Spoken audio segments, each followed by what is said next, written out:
Hey folks, what's going on? Hey, we're gonna do some artwork this morning. So give me a second here to check in on my signal, make sure that we're coming through okay. Do some fast social media posts, and then we'll get to work here for about an hour and a half, maybe ish. We're creating an adventure for Eberron using the 5e24 mechanics. You can see the book cover here. Crystals from a Bar, 7th, 8th level characters. We're fighting undead demons and necromancers in the Carnwood of Carnath on the continent of Revere. And I'm almost done with my social postings, so I just need a few more clicks for me to clear that gate. And then we'll be up and running. So, click, good. All right, those are done. Let me go ahead and adjust my screens here real quick so we can see the active canvas. Here we go. We're working on the flooded grotto inside of the underground facility today, one of the dungeons in the adventure. If you think this stuff is cool, like, subscribe, hit the bell icon for notifications when we're live in the future. If you're into D&D or RPG and art in general, here's a bunch of books that I've already created that are all on the DMsGuild. If you click the free previews, they're chock full of my art and ideas. If you think they're cool, purchasing certainly encourages similar behavior in the future. But I just appreciate people checking this stuff out. So that's adjusted. I'm still clearing my my system of all of the pneumonia that I've had over the past week. So forgive me for any flemening at anybody. I'll try to keep it to a minimum. Let's see. I can do that.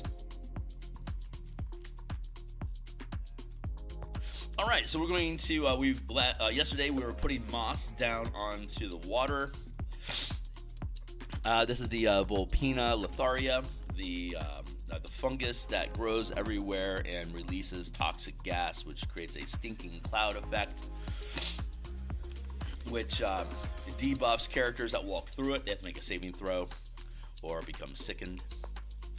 And I'm going to flatten this out here and dot some of this stuff onto the moss and have it rise up onto these ledges here. Let's adjust this to go with the moss color here. And we're just doing a series of stippling right now. This is how we create the moss effects, and then we'll create a Gaussian blur to make it glow later, like in the sample illustration on social media today.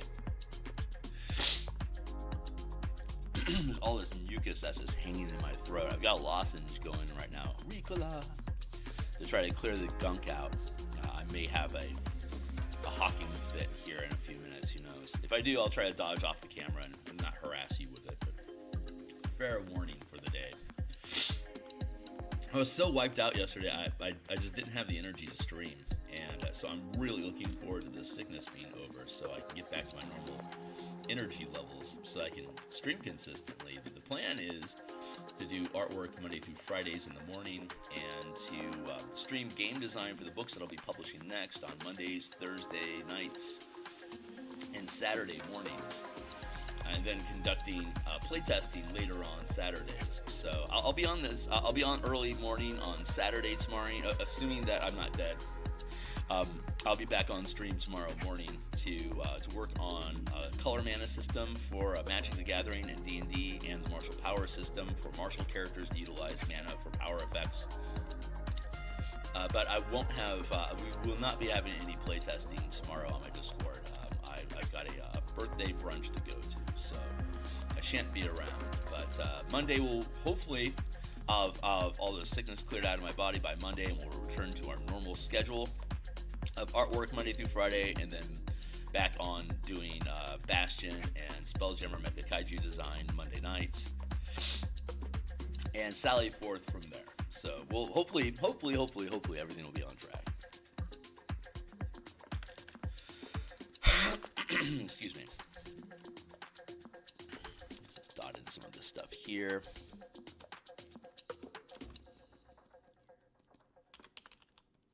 And then we'll kick on over here and add some more of this effect like that. This is just texturing and adding adding flora to the environment at this point. Well, once we finish doing this this fungus growth, then we'll work on water ripples, and then we'll work on fog effects, and the receding light source. We'll clean that up, and then this piece should be done. Now, and then we'll start on the next piece. This may take me the hour some odd that we have. I have about looks like 6:45 here in Seattle, and I gotta go to my day job at 8. So I got about an hour left that I can conduct business on. Reconnecting, please wait. Hopefully we're up and running, right? Mic check. This effect like that. This is just texturing and adding. Yeah, it seems like everything's okay. I just got an alert that we were having some connectivity issues, so just minding the base. There we go.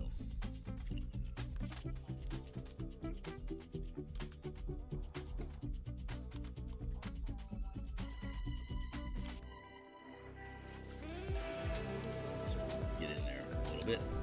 Good, and then over here we'll have our size a little bit more. Eraser. I'm using the same brush to both add pigment and erase it.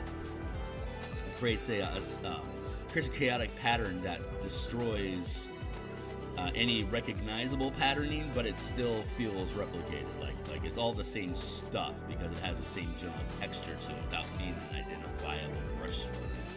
Brush strokes that you can identify in digital programming are generally the terminology for that is artifact. It's an artifact of the tools creating the image. So you want to destroy brush strokes and leave only imagery. We create the images through the brush strokes, but if you can see through the imagery to see the brush strokes being used, it's generally considered a lower quality than just like real media, right? Like paintbrushes on actual canvas and physical space don't really have artifacts because there is no preset line or shape that gets put onto the canvas. It's the brush strokes themselves are chaotic and unpredictable. It's your mastery of your painting skills that controls the chaotic brush to allow you to forge the pigment into an image. But Photoshop and digital programs in general are pre-built. They have a static image.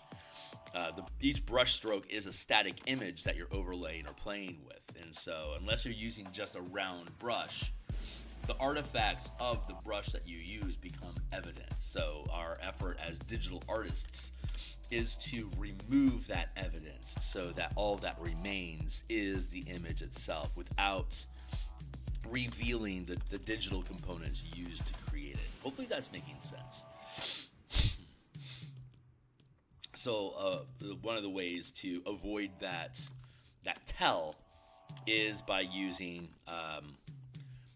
adding and subtracting. Like when you're using like we're doing here, we're using this pre-built brush shape that looks like this, and when you chain a bunch of them together, it looks like, it's evident that it's the same pattern. But when you put something down like this, and then you're using the same eraser, and you're erasing some of that pattern, and you break it up, suddenly it's not evident that this was some sort of a brush pattern. There, for example. So that is what we've been doing. So I'm going to erase that there. And I am, at this point, pretty content with how that moss is filling the environment. Yeah, that feels pretty good. All right, cool. So let's go to our water line now.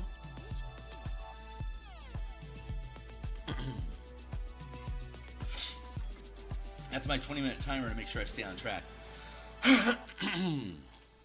Let's see. Let's go find. I'm gonna hit save real quick, and then we're going to go find underground facility. Here's the general map, and this is the region that we're illustrating right now. So I'm going to grab a very lighter blue. Yeah, it feels pretty good. I think we could probably run with that. And then let's switch to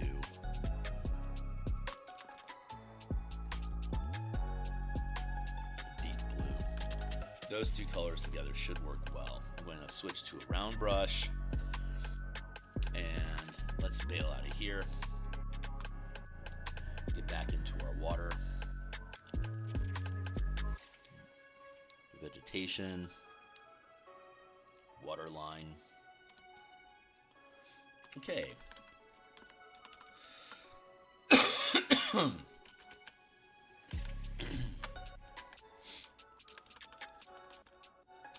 going to, let's see, let's grab our guitar pick smudge brush here for some gentle, gentle smudge integration. I'm going to start off just with a little smudge puddle here.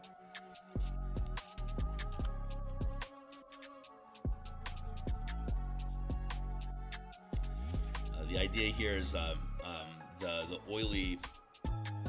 oiliness of the material in the cavern is tainting and poisoning the water. So it becomes characters that get in the water are poisoned until they get out of it.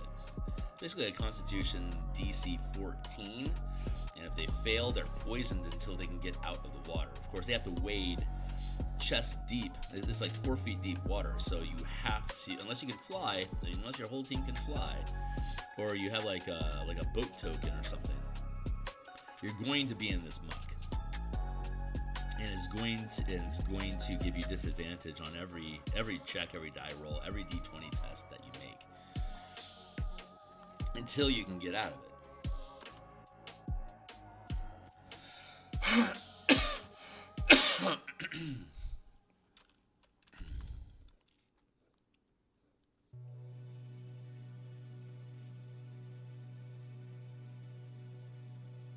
So I'm using this fluidity here to create some depth perception. I don't think I want to do these on the same layer. I think I'm gonna smudge this. Let's try to smudge this in, ease it in like that.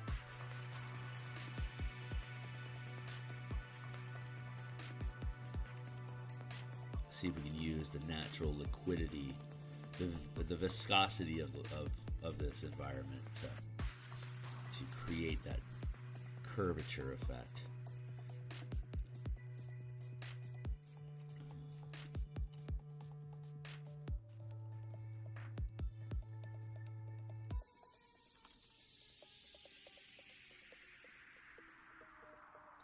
I'll just use a series of different layers to be able to build these swirls and effects without interrupting each other.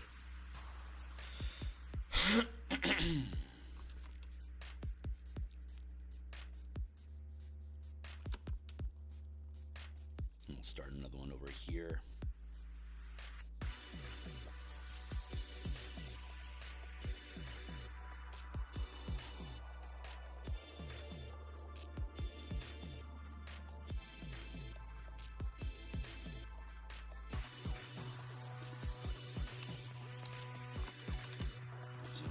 So we can play with this space a little bit easier.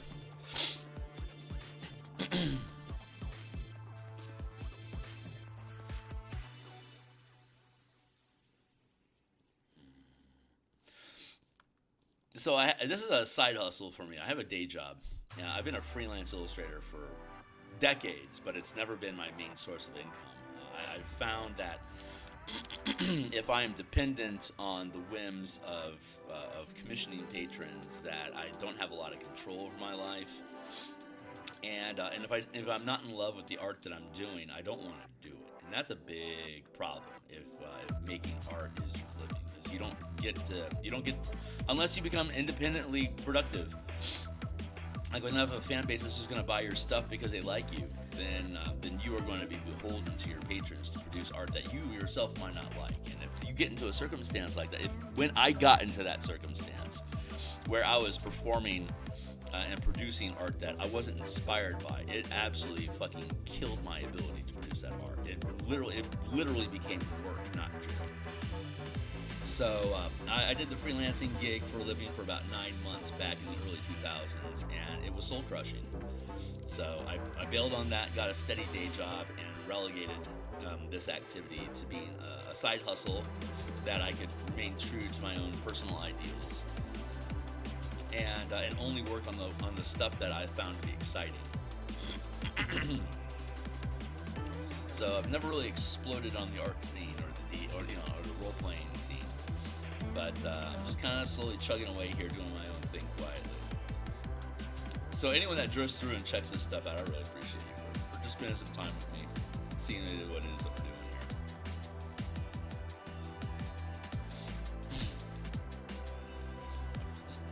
here. That. Grab and extend this out.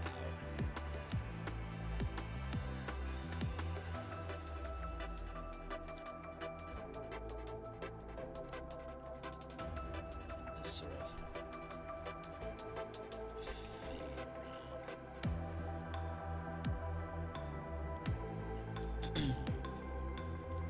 Yeah, the rotting vegetation that afflicts the region. It creates this viscous oil that layers over the. Thanks for the love, guys. I really appreciate you. Thank you. There's this viscous layer that just like oil slicks the water.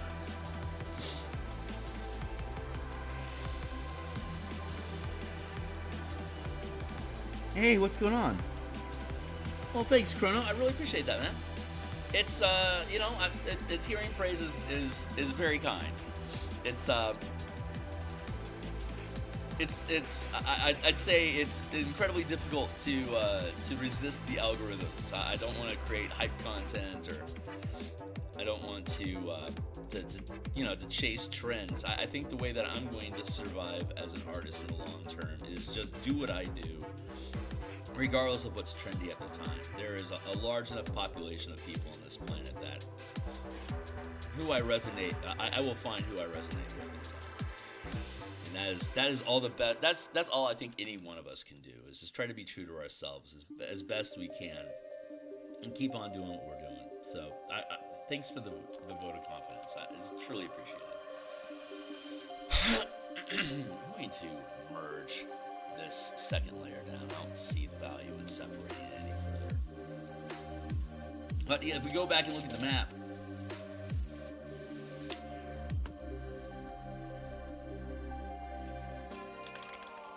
you can see we have all these little swirls and blobbles of current. There's actually a drain here. Spoiler alert. There's a black pudding underneath the water here that's clogging a drain that if you kill the black pudding, over the next 24 hours, it'll drain the entire grotto, and it'll leave it as barren terrain again. But and then after you defeat the dungeon, that hole that gets created from the black pudding is a path that leads down into the Underdark called Kyber in Eberron. So if your team decides to take over this base of operations and clean it up and make it your bastion, then you have a direct access point to the Underdark to fight deep buried evil, as well as have access on the top side inside the Carnwood to protect the border villages that are appearing, that protect them from like the Eidolon and different undead that may be in the forest. Plus, if you picked up the Forge of the Artificer, one of the new facilities that they have in Eberron is generating a manifest zone. So if you wanted to, you could implement that resource and reactivate the manifest zone here, but not make it aggressively evil. This adventure is about necromancers, Emerald Claw cultists, that are using an artifact to create an aggressively malignant manifest zone to the plane of Mabar, which feeds all the necrotic undead energy in the world. And so destroying, capturing, or taming the artifact that's being used to generate the manifest zone can then directly be translated into creating your own manifest zone under your control that doesn't have to be malicious and deadly to anyone that's in the community. One of the potential outcomes is, as a result of your investigations and conquering the Emerald Claw cult that's active in this area, is you're rewarded with deputization to become the law enforcement, the legal authority in the region, and as a result, the go-to for adventure quests for the different communities that are cropping up in the region. There's a large swords, the plowshare conversion going on in Karnath after the last war. They had to turn to necromancy to be able to keep up the amount of troops needed for them to hold their own against Aundair and Thrain during the last war. And so now that the war is over and the Thronehold, the Treaty of Thronehold is in place, it basically makes a Geneva Convention. It's like, don't use undead. Like, don't raise your enemy's troops as your own troops to have the corpse of your father fight their son, you know. And so the Emerald Claw fell out of power as a result of this in Karnath. And so they're doing everything they can to grab whatever power, resources, and information they can before basically bailing for Argentina, as it were. So there's all these little pocket cells that are still, you know, vying for power and trying to grab hold of whatever resources they can before they ghost.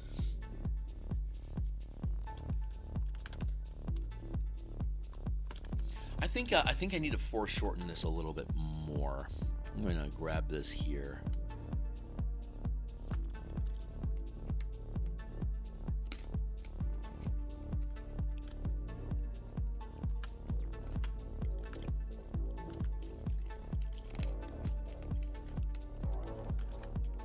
Yeah, that feels better.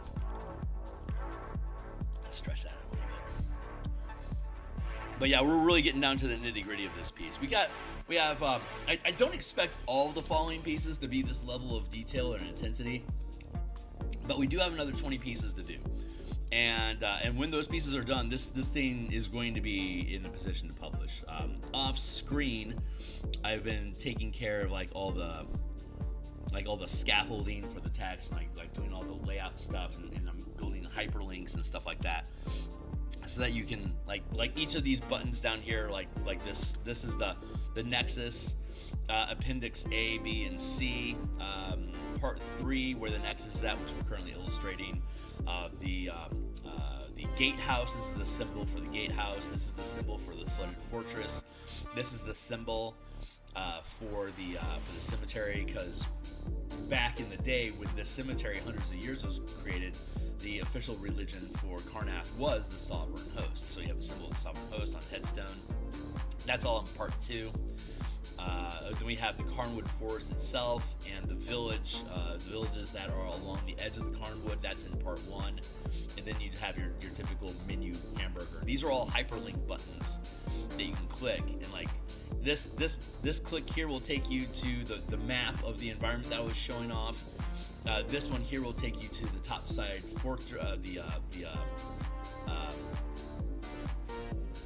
the gatehouse map. This will take you to the flooded fort map. This will take you to the cemetery map.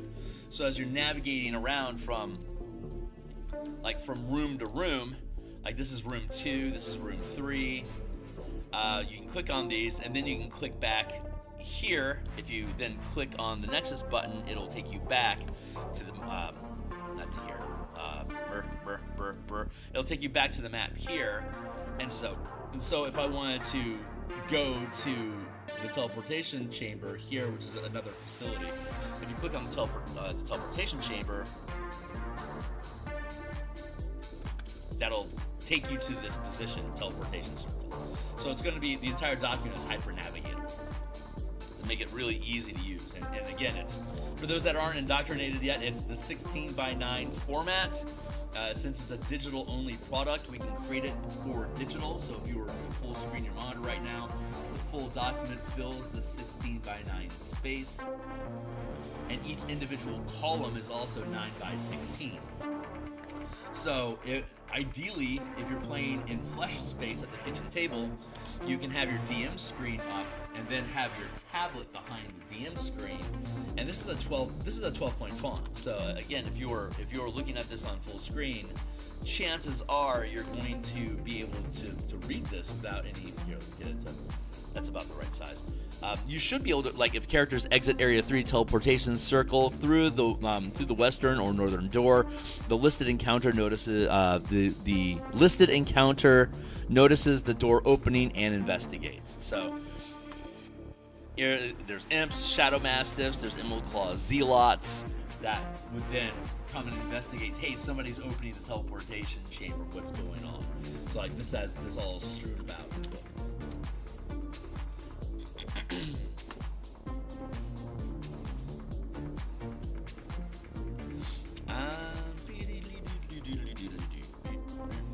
Back to work.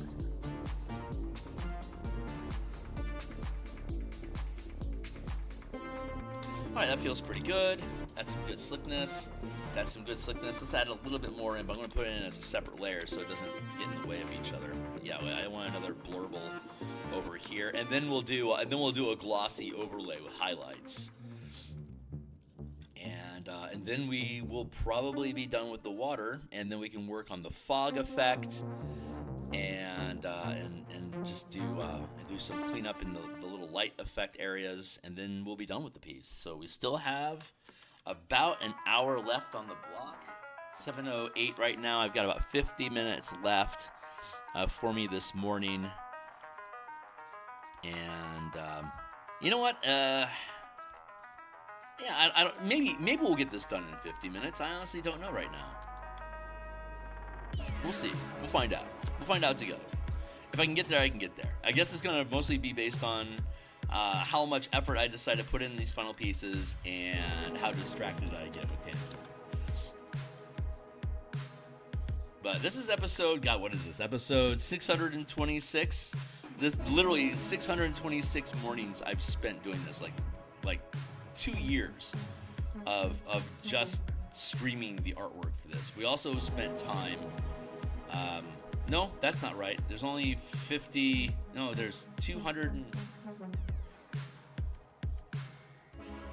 Monday through Fridays, there's 260. So 520. About 2.5 years. I've been doing artwork for this on stream here. And then we also spent a year actually developing and playtesting the adventure. And then I took a year off during that process to build the Spelljammer book that I published.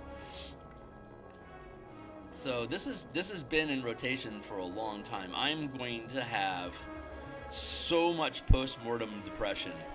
I suspect that's where the sickness came from. To be perfectly honest, I think I got pneumonia because of the emotional fallout that I'm experiencing from acknowledging this project's going to be done and off of my workbench. It's been an emotional labor, like literally an emotional labor for years at this point. This is the longest standing project I have ever worked on, including college. So this has been a ridiculous project, and it's coming to an end, and that is like completing that's like completing a soul contract or something, man. There is emotional fallout happening inside of me, and I can feel it. So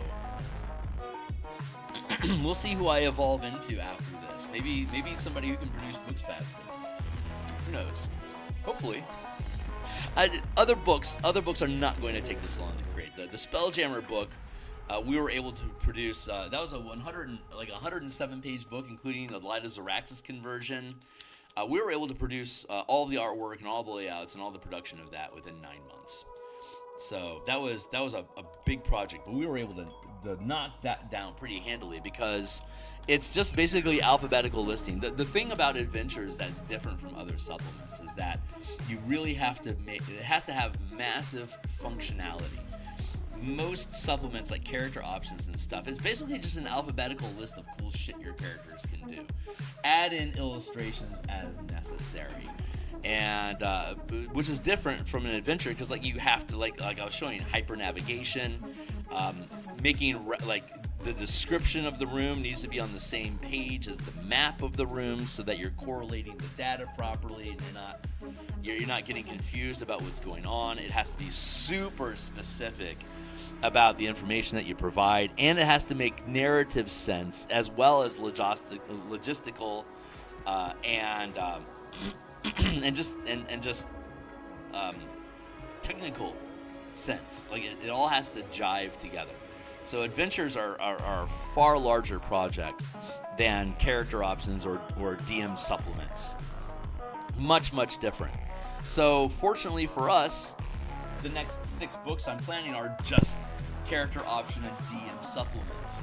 So with God's grace, we'll be able to cycle through those much faster. And like the color mana spell point variant rules, is we're basically just rebuilding it with the new tech that we've picked up over the past 7 years. I ran multiple campaigns using the color mana spell point variant rules in D&D from level 1 to 20 in 3 different campaigns now.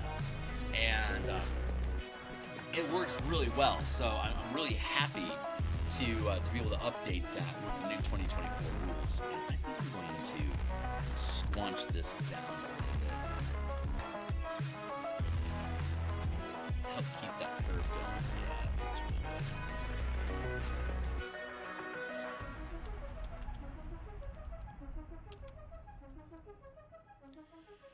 Nice. And the martial power system that we've been developing is the same. It's just color mana options for martial characters. The Bastion campaign is probably going to be the most difficult piece for us to finish. It is the most complicated and robust system. It is as robust of a system as the Spelljammer combat and exploration mechanics that we developed. But it also kind of reimagines and reinvigorates the whole idea of Bastions, similar to how the Spelljammer combat and exploration system revitalized the idea of ship-to-ship and space combat for D&D. So I'm really proud of the Bastion. I mean, I'm proud of all my babies. But the Bastion campaign is the one that feels the most like a bridge between the OSR mentality of building domain and creating a kingdom. That's the old OSR philosophy of developing characters that become kings. But we're using the 5e game engine to do it. So I'm incredibly proud of that idea. And so far, it's been working incredibly well.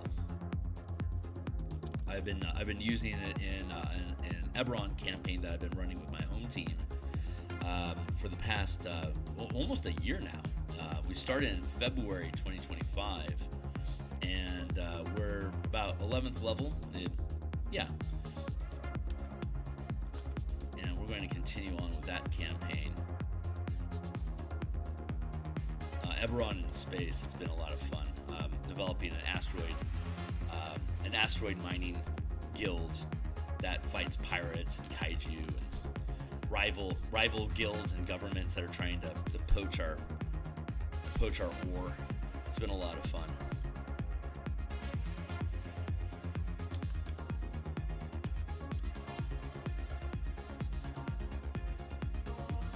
And this feels just about done.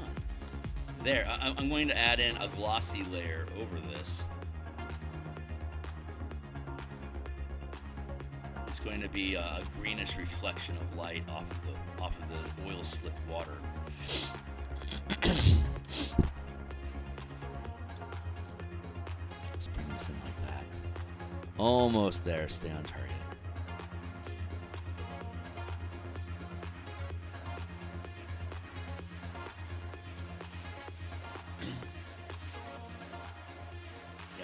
That feels pretty good. Now let's layer over that. Let's go with Don't need that dark anymore, so let's pick up this green here.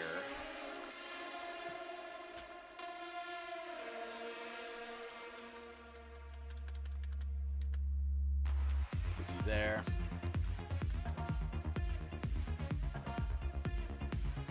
Put you there.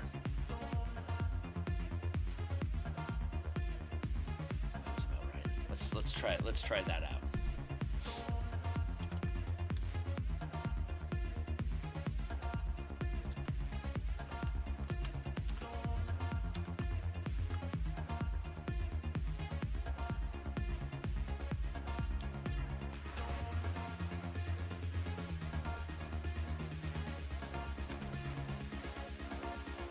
I don't know if this is the right technique or not.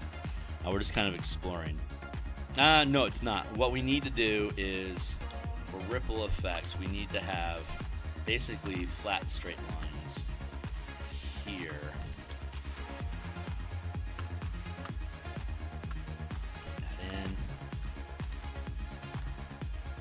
Bring that down a smidge.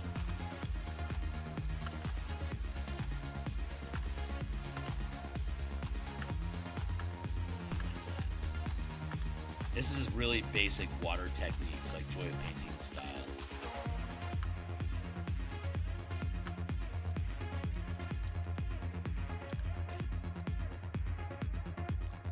And we're going to do a reflection technique.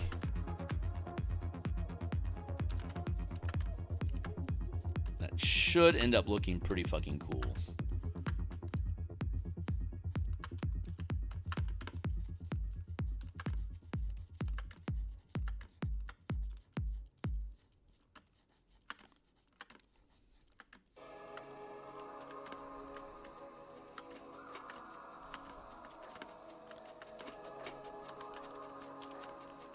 That a little bit.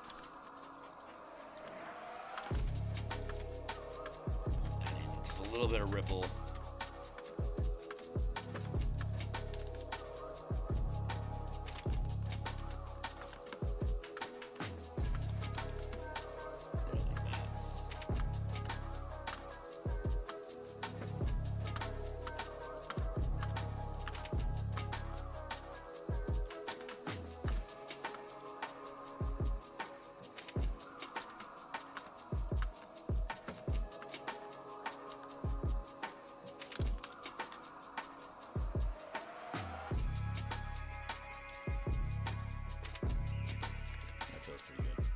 A little subtle this.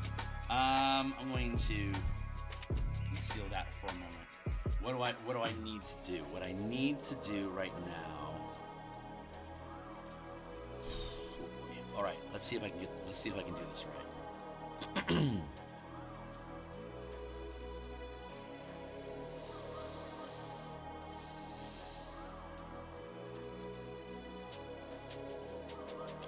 Okay, I'm going to take the light. I'm going to take the light layer here.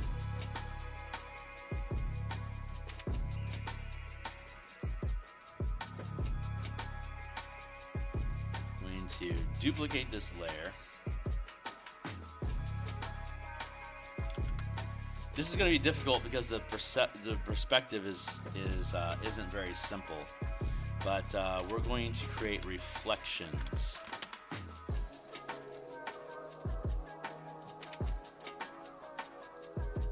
So let's do a free. This is how I do reflections in Bob Ross paintings as well.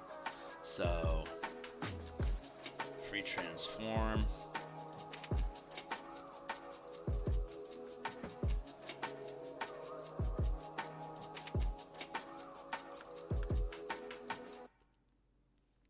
Flip vertical.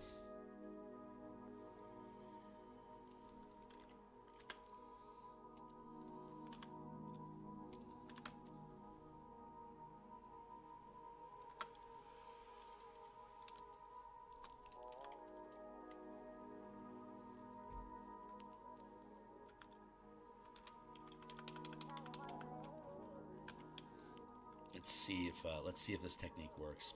So we're just going to do a 10% eraser. Trim away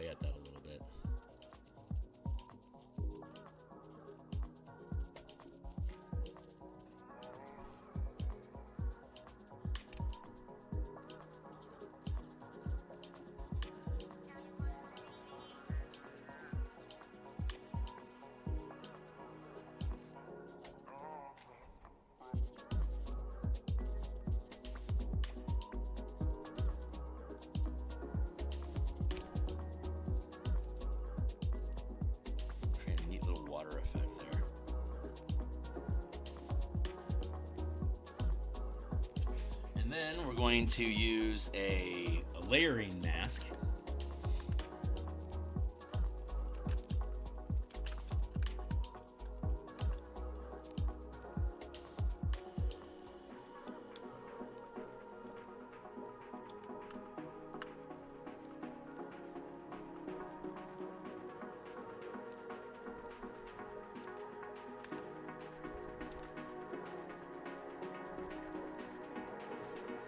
Cut through the effect where we have this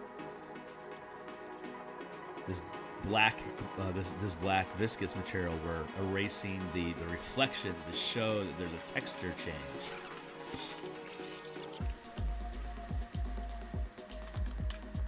See, it creates a neat little effect there.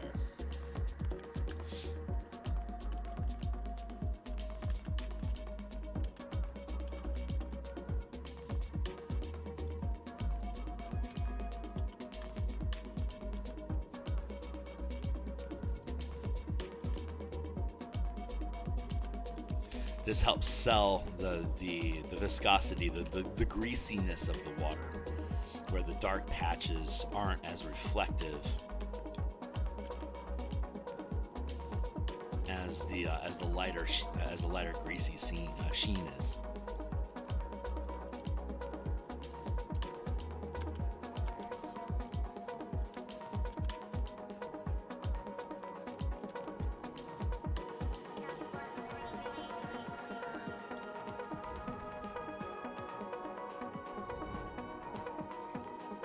Erase this down so that it doesn't overlap the grotto stone effect here.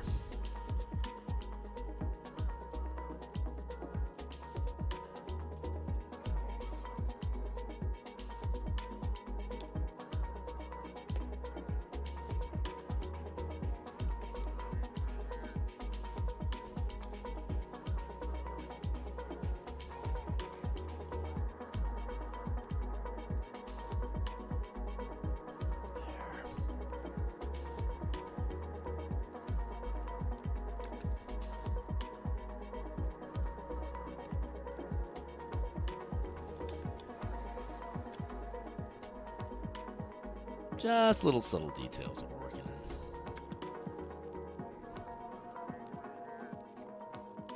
It'll help just sell the composition. Your eye looks for these little sort of things. And if you learn what the little interesting details are that help sell the piece.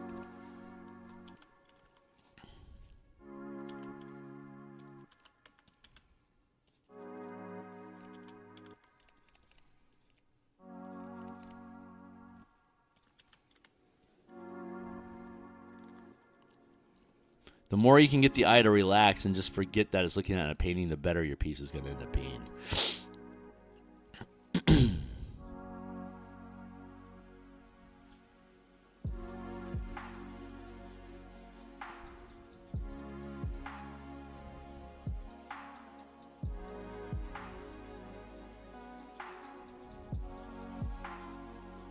There we go. Just fade that in. Just like that.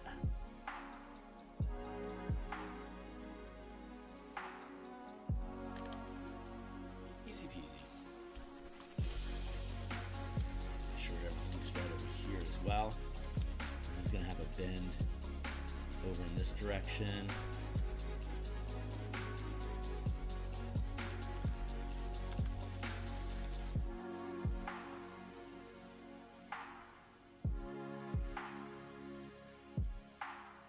Spread that out a little bit.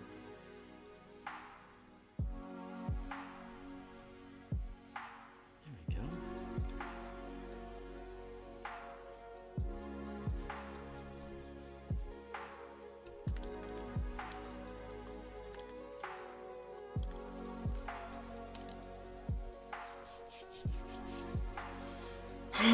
It's time for a sip of coffee.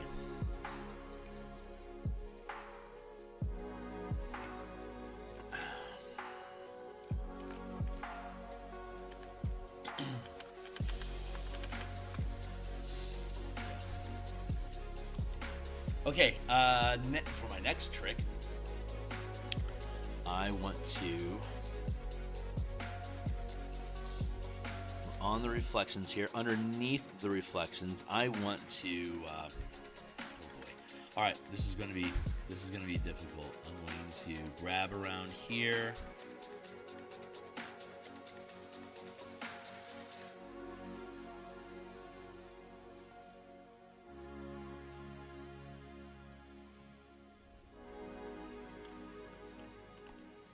Let's see if this works out the way that I want it to. It should.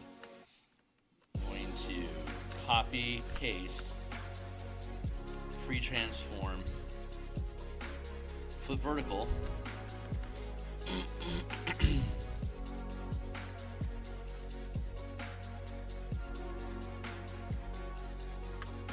No, I can't do it that way. That's right. I learned this lesson before. Hold on. I have to do this in strips. So let's go like this.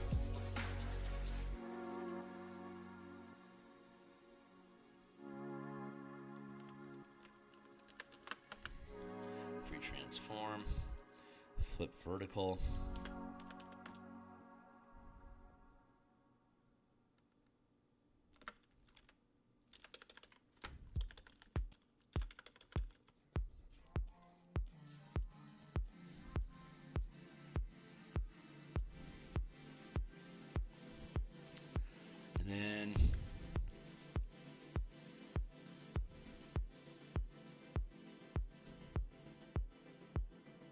Here's another block. Free transform. Flip vertical.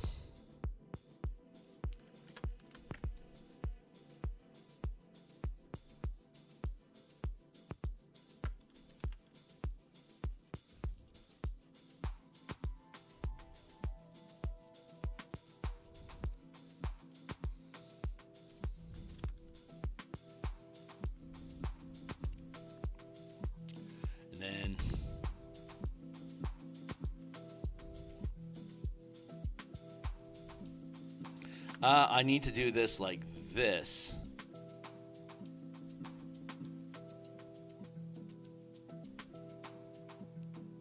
Thank you. Transform. Flip vertical.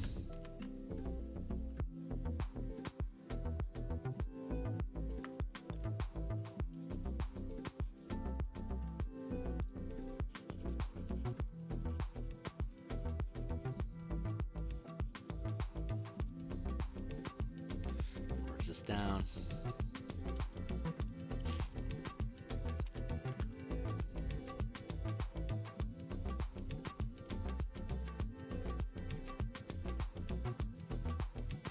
Here like this. Copy paste, free transform, flip vertical. Hi, what's going on? Hey Def, it's good to see you, my guy. I'll push this down here like that. And then we erase here. This down.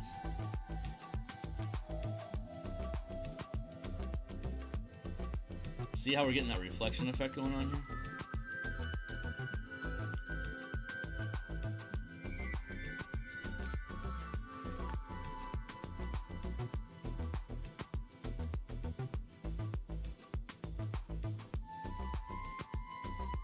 Then here.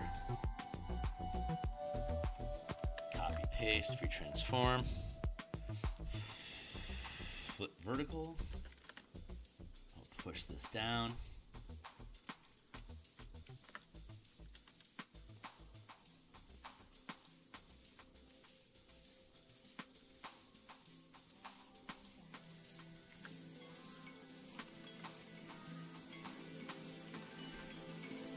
alright, I got like what, 40 minutes left I think?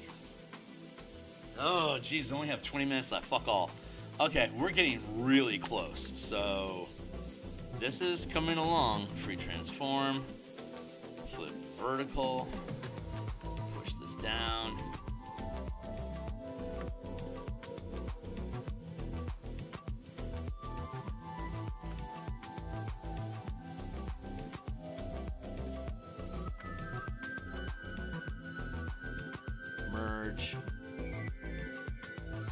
layers. There we go. And then over here, do the same.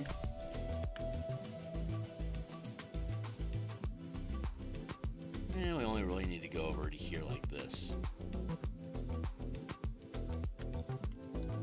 Copy, paste, retransform, flip vertical.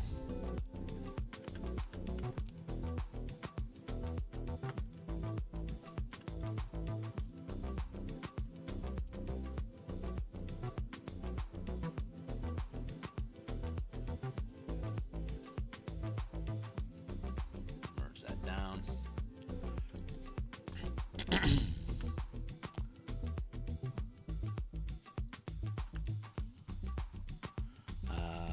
Let's see. Yeah, we want to be here.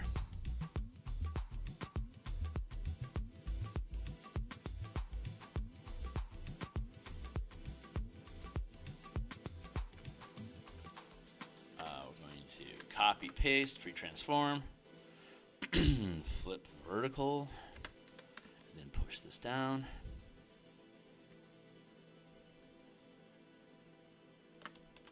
That should do okay.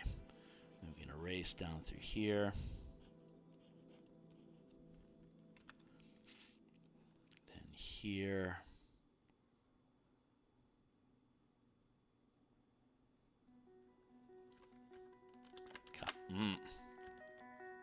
Copy, paste, retransform, flip vertical.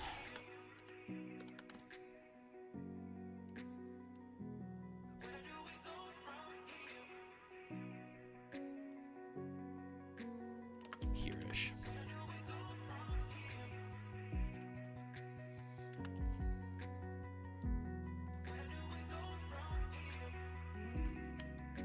Copy, paste, retransform, flip vertically,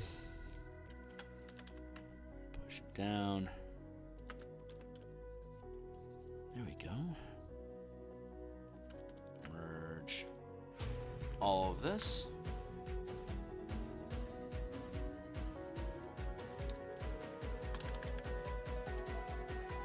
Okay, and now we can take a layering mask.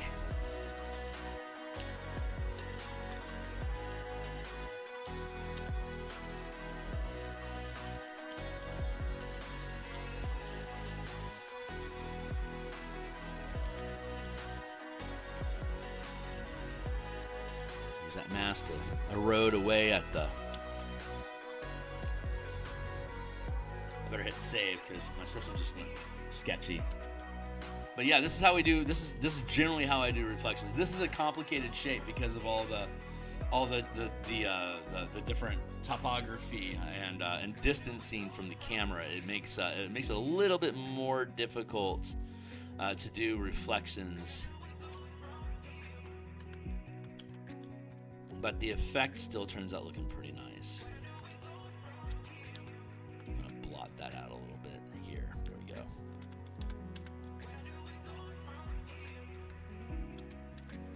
Let's fill that in a little here like that.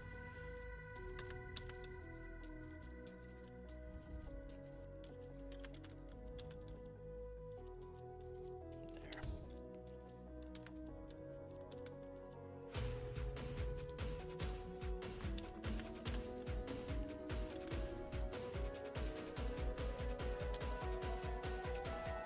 Here we can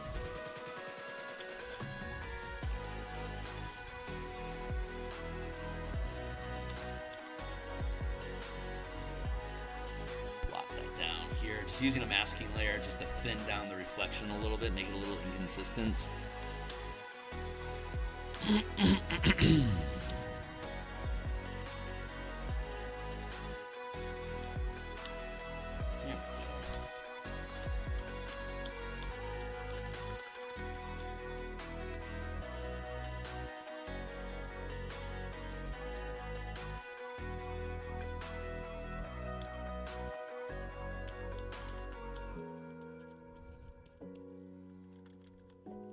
Again, we want less reflection in these blackened slick bits.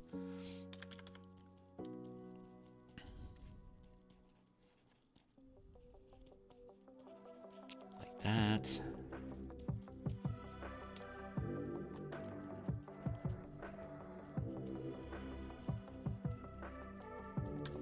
There we go.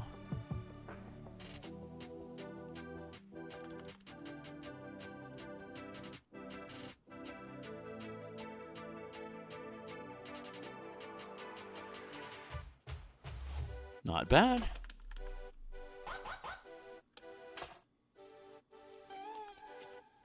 Not bad. Not bad. Okay, so I'm pretty happy with how that is. We now have all of this reflective material here. I'm going to let's duplicate this layer, and we'll use our Gaussian blur effect.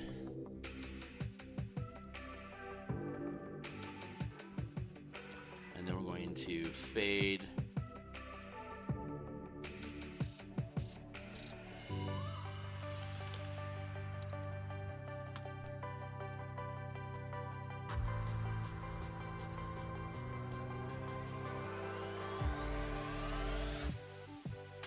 There we go.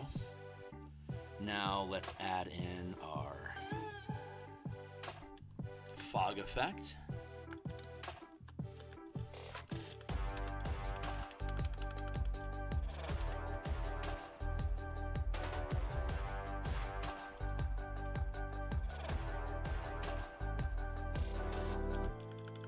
I'm going to use the cloud brush because it's fog.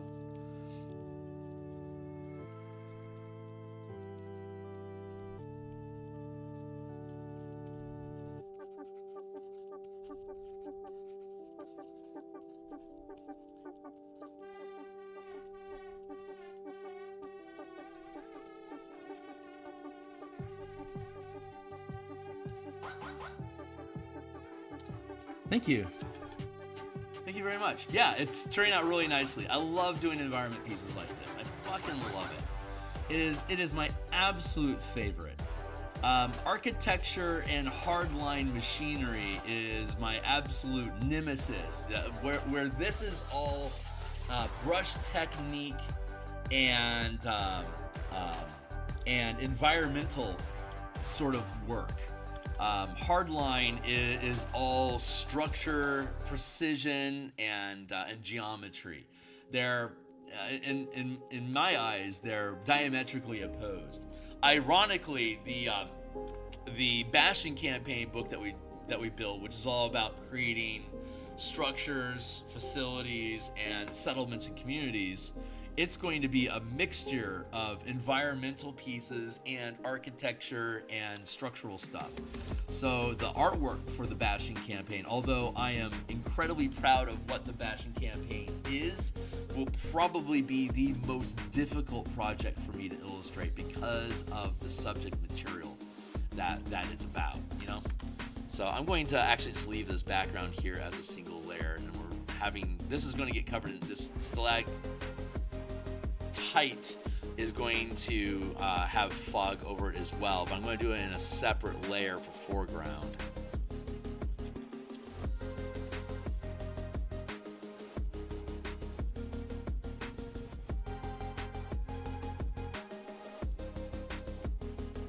What's up? Now let's cover it up with fog. Yeah, I know, right? Exactly. But I'm just layering. See, I can thin this. I can thin this down. I can have more density towards the foreground and less. Like here, I can drop the fog down like this, for instance. That allows some of this cool stuff to still show through. But the closer we are to the camera, the less dense the fog will be. It thickens as we move, as you move further away from the camera, as fog tends to do. But you know, like Bob will make an amazing, will make it an amazing mountainscape and just completely cover it over the forest because that's what the composition calls for, right? And again, leaving this formation up here unfogged for the time being, so that we can layer it in with a separate layer, a thinner layer of fog.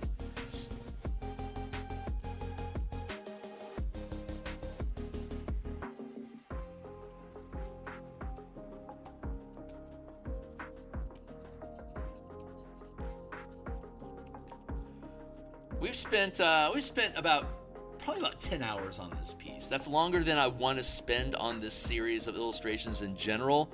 But as I'm going through there's about 20 illustrations that we need to do. And I think a lot of them can be environmental pieces like this, which are a huge joy. I mean, pardon the pun, but they are an absolute joy to produce. And it provides reference information about like what does this place look like, which is the most difficult thing to convey. So I need to have good environmental illustrations for this adventure in general, just so that the DM can just get a better look at it. So I don't lament or regret the time that we spend on these pieces. The time that it needs is the time the muse says that it needs, and I obey. That is my job, just to pitch the pixels and to not complain about the time that it takes, to just literally just enjoy the process and come along for the ride and be patient, and just be patient while this thing eventually manifests and takes form for us both.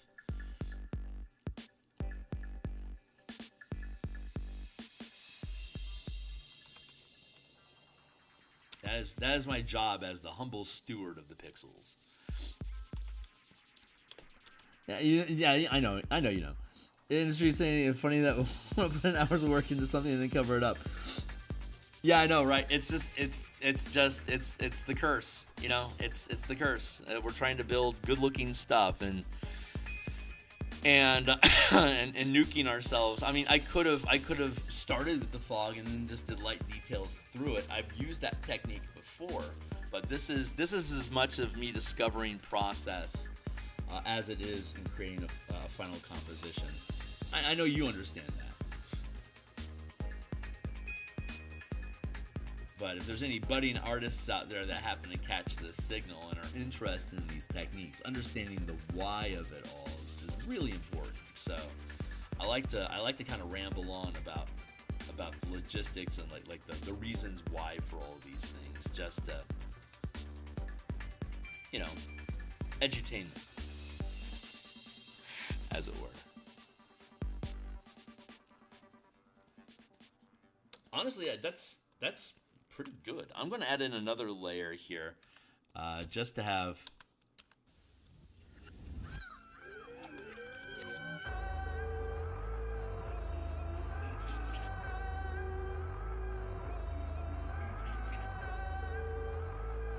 these miasmic effects just kind of floating through here. This is all this stuff is poison. Every 10 minutes that you spend inside of this fog-like effect, you have to make a Constitution saving throw or gain a degree of exhaustion. It will kill you eventually if you stay in it too long, but if you take a short rest in clean air, it all goes away in an hour. So, like, while you're in the water, if you fail every round that you're in water, you have to make a Constitution saving throw, and once you fail, you're poisoned until you get out of the water. The air is will also poison you if you fail, you're poisoned, and will continue to stack up exhaustion until it kills you or you get out. And there's different alchemical there's like this melange you can make from this this fungus that you can see down here. Not the glowing stuff, but the darker brownish fungus. That can be basically mortared and processed a little bit to become basically like a respiratory mask that you can put into a plague mask and breathe through. And if you do, it filters out the poison of the air. So the soldiers or the mercenaries that are patrolling these poisoned regions all have these plague masks underneath on their helmets. And so the team, if they ambush soldiers, they can take these, and then they don't have to worry about being poisoned while they're inside of it. And of course, the undead don't have to worry about the poison at all. They're completely immune to the effect. So if you befriend the mercenaries, they can educate and equip you. If you make enemies of them, you can loot them to get their shit. This depends on how it depends on how you want to play it.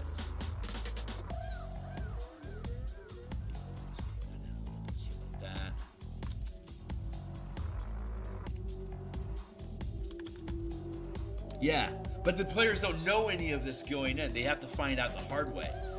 So like they may put up like a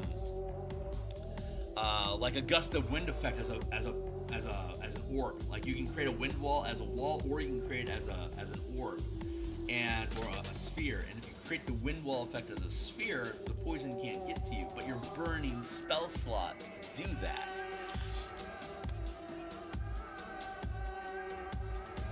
And like lay on hands, five hit points can get rid of the poison effect from the environment, but now you're eating up your paladin's lay on hand effect.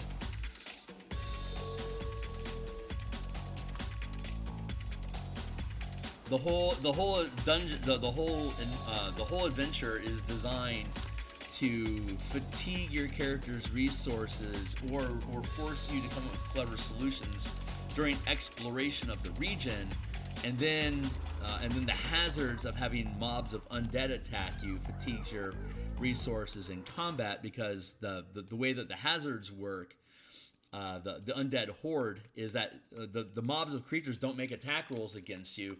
If they get within melee reach of you, you have to make a saving throw or take damage and become grappled. And if you succeed the saving throw, you aren't grappled, but you'll still take half damage because they wing you, they clip you. So anytime you're fighting anytime you're fighting 3 or more undead, you're not worrying about can they hit my armor class. It becomes, can I make the saving throw, the strength or the dexterity saving throw, to avoid being overwhelmed by the horde. Because once they grapple you, you can't move, so they can automatically ding you with saving throws each round while you remain within melee reach of them. That becomes really fucking dangerous really quick. And they can do like 25 or 12 points of damage depending on how your save goes every round. Some more, some less, but if you are an 8th level wizard that only has 40 hit points, you've basically got 4 rounds of direct combat with these creatures before you're now trying to expend more resources on revivification. So it's for 7th and 8th level characters, just so that you have enough endurance to be able to survive the mobs. But the whole adventure, unless you're fighting like Otyugs and Revenants and Shambling Mounds and Caneloth, like significantly high CR creatures, most of the low CR creatures that you're going to fight are automatically going to be damaging you through saving throws. So it really works, that ability check mode, a pillar of play. The best way to not die is to stay home.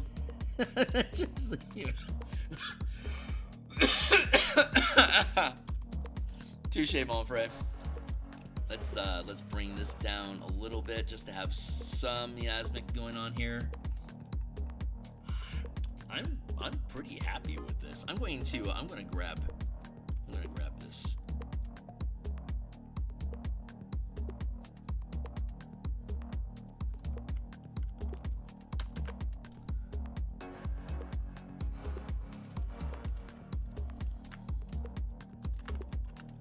Transform, flip vertical,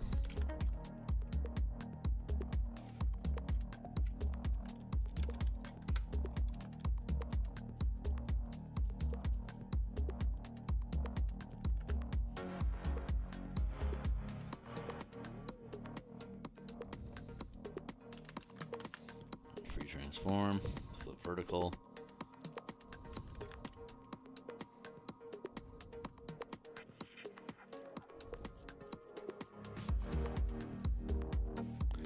Down, drop the opacity a little bit. There. All right, well, that's my timer, and I do need to do a little bit of framework cleanup, but for the most part, I'm pretty fucking happy with this. I'm gonna go ahead and call this guy done. I'm thrilled with it. Oh shit! I need to do I need to do some tunneling in here. I'm not gonna bother. Maybe we'll I may decide to work on that over the weekend off camera, just so we can. I think we'll just go ahead and finish this finish this up off camera, like maybe tonight, before I start doing family stuff. But I'm pretty happy with this piece overall. This is pretty much what I want it to be, and it's the type of environment that I want. This is what I wanted it to look like. This is what I envisioned it to be like. So I am really, really happy with how this is turning out. We'll clean up those little light patches, those little hallways, and then we'll clean up the border, and then we're gonna call it done. So I am thrilled with this piece. I can't technically scratch it off, but hold on real quick. If you've been keeping up with me and been looking at this left to-do list with me, you'll see that all I need to do now is add in the playtesting credits and just do updates on page 1 for the intro.